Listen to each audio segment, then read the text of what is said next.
All right, so now we're recording. Excellent. So, okay, so I'm about to show y'all how to integrate it into Canvas. So we're going to go to our Canvas course, and let's just go to my my chemistry shell. Okay, I'm going to go to the settings on my Canvas course.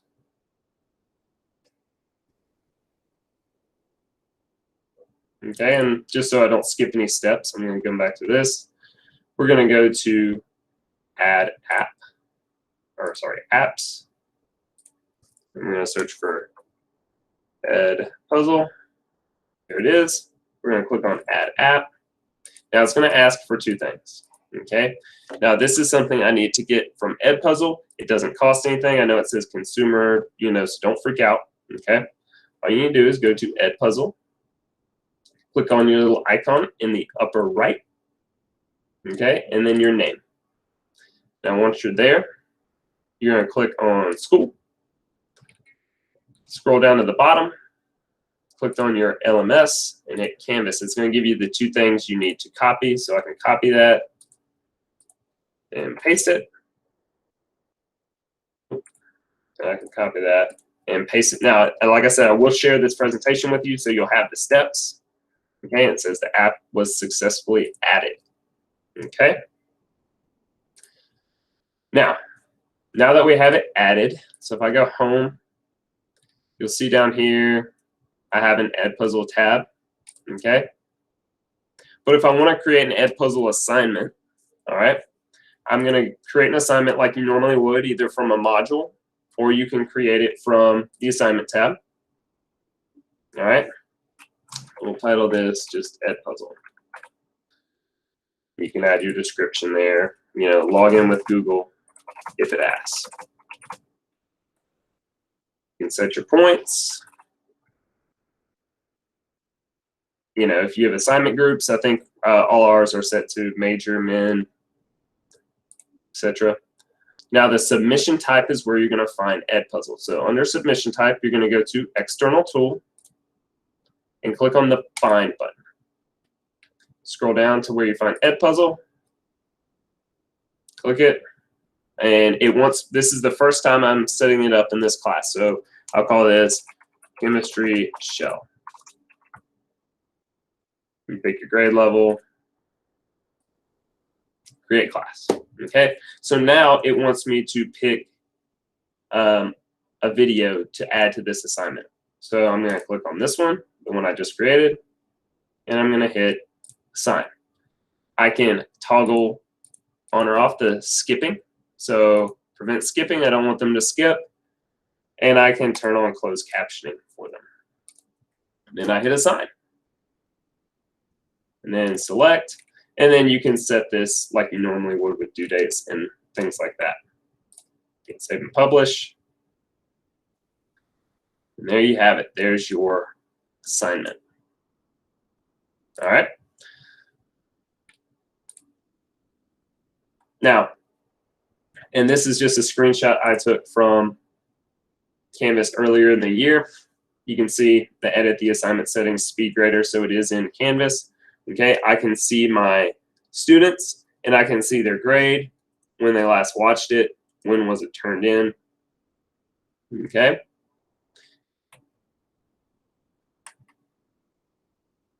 All right. Now also, if I have a question to grade, okay,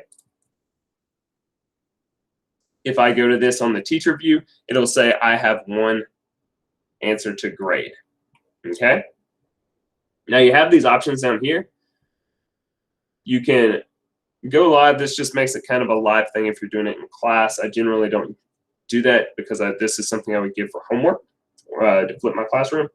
You can reset student progress. So this would take everybody's score away. You can export the grades to LMS. So if for some reason the grades are showing up here in Edpuzzle, but they're not showing up in your Canvas gradebook, if you click that export to LMS, it should export them to the Canvas gradebook, even if they haven't finished. And that's something I don't think I've touched on is they need to completely watch the video in order for the assignment to be turned in or submitted.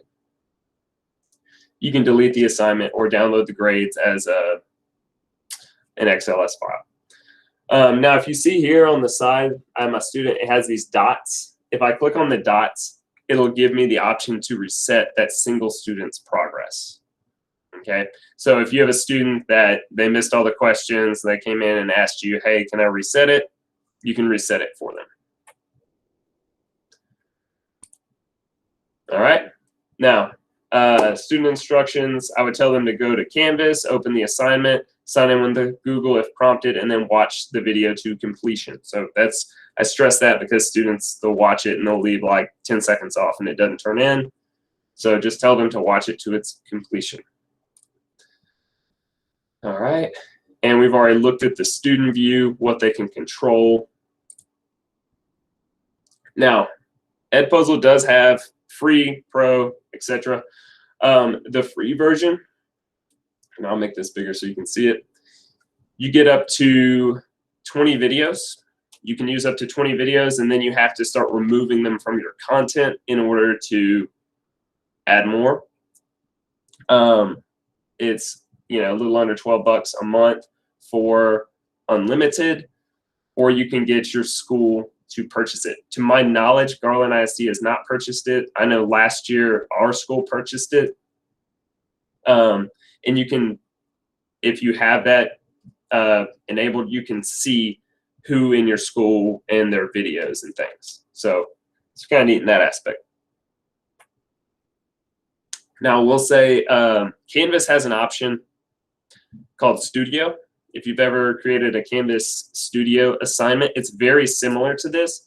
The only thing is students can go through and rewatch and re-answer questions without the teacher's permission or prompting or whatever as much as they want. So it depends on, what you're using it for. Do you want your students to be able to go back, change their answers, things like that?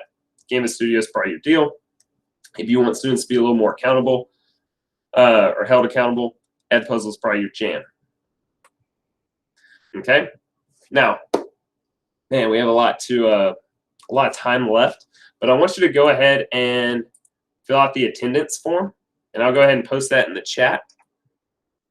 But then I would like you to use this time to explore, and if you have any questions for me, ask me. If you want to enable it on your Canvas pages, I don't know if your current ones are already in your Canvas or not. If they are, maybe you want to go ahead and add Edpuzzle to each of your Canvas courses. Thank you, thank you. Okay, awesome. So maybe use this time if Edpuzzle looks like something you want to use, maybe go in and follow those steps. I'll put those steps back up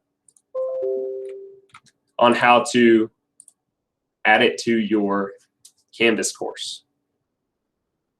And if you have any questions for me, please let me know. I know I'm way too fast on this session.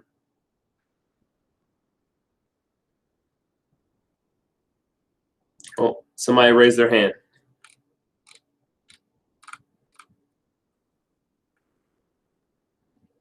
Yes, Jacqueline.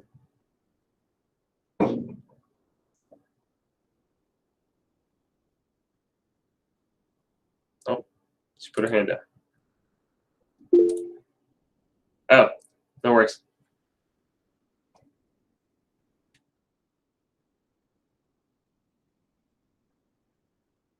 Yeah, but just use this time to explore, maybe add Edpuzzle to your Canvas.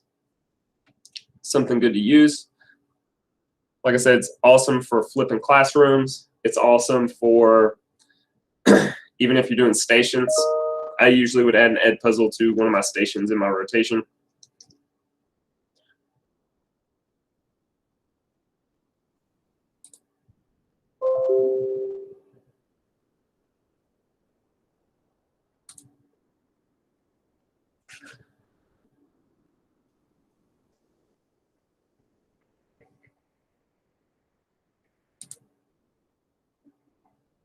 Yes, Ms. Nichols. I will.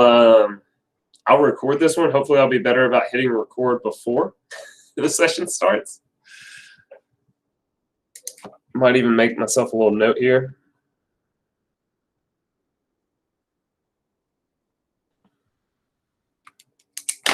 And as always, you're on my campus, so you know you can always any of my stuff, I'll gladly show you. No problem.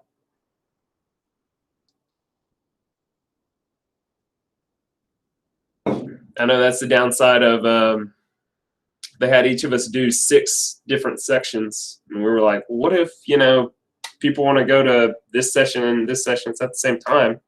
Why couldn't we like double up and do? But it's what have you.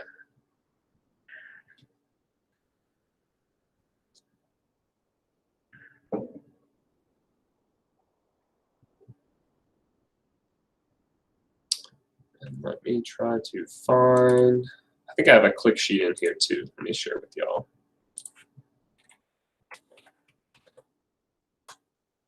The presentation walks you pretty much through it, but I'll add the click sheet as well. Let me make sure the share settings are good. Yeah, it looks like they're good. Any second.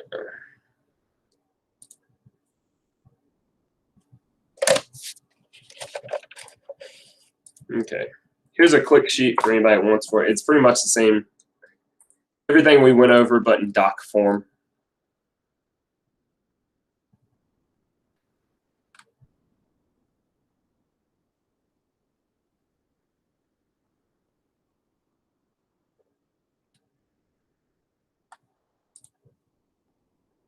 No problem, anytime. Please fill out the form. Give me some feedback. And it also enters you in for a drawing, I believe, for some swag.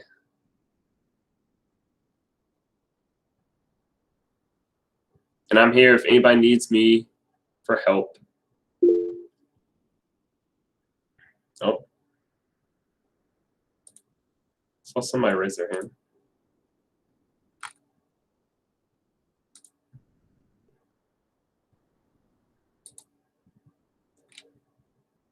Anytime, anytime.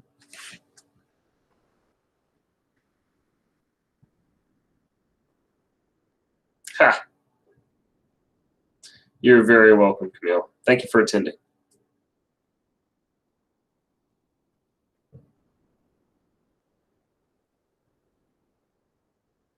Sorry the session was so short. Didn't get y'all's money's worth.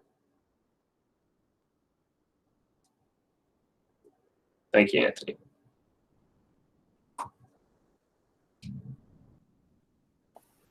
No, the integration into Canvas was all worth it. The little the instructions for it. That was worth it. Yes. Excellent. Did you use it last year?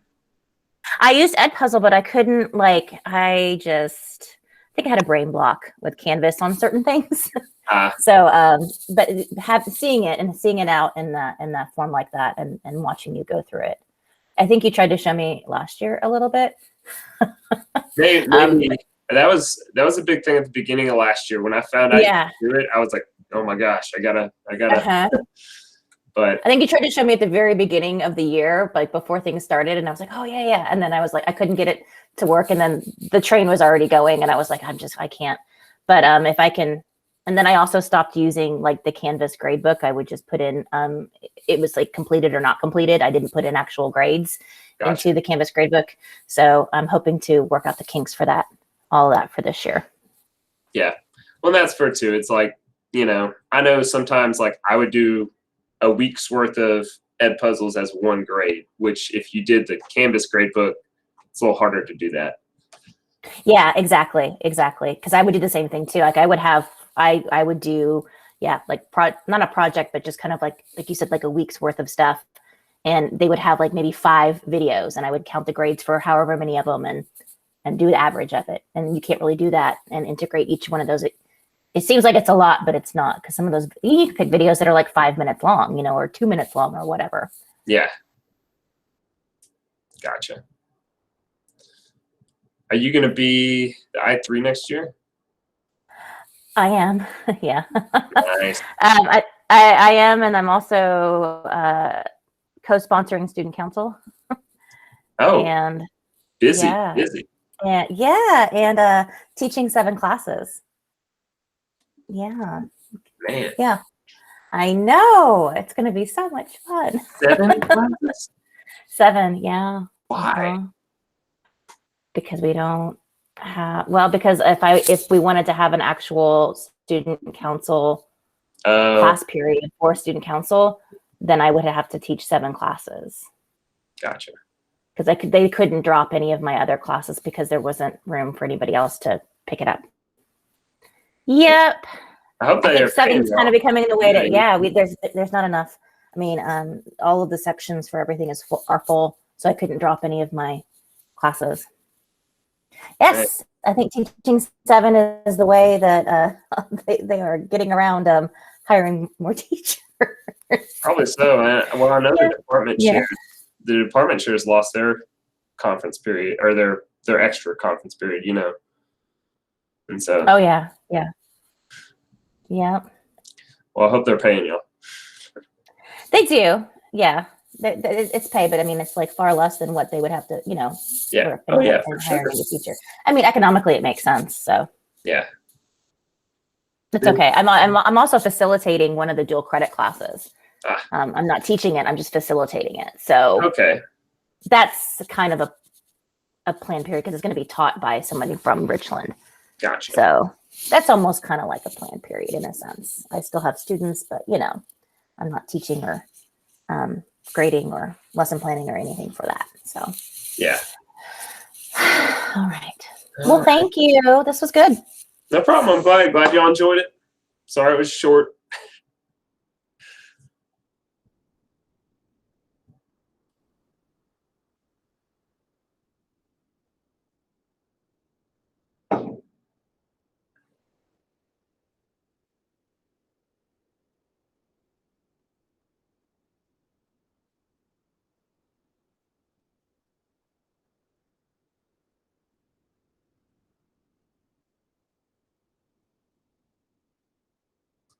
At least thank you for coming.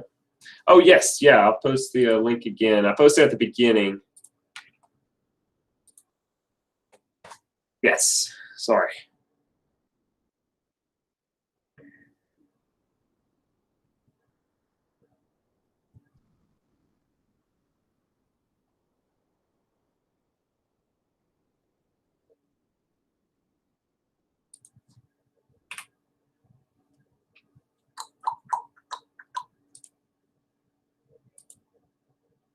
Thank you. Have a good Thursday as well.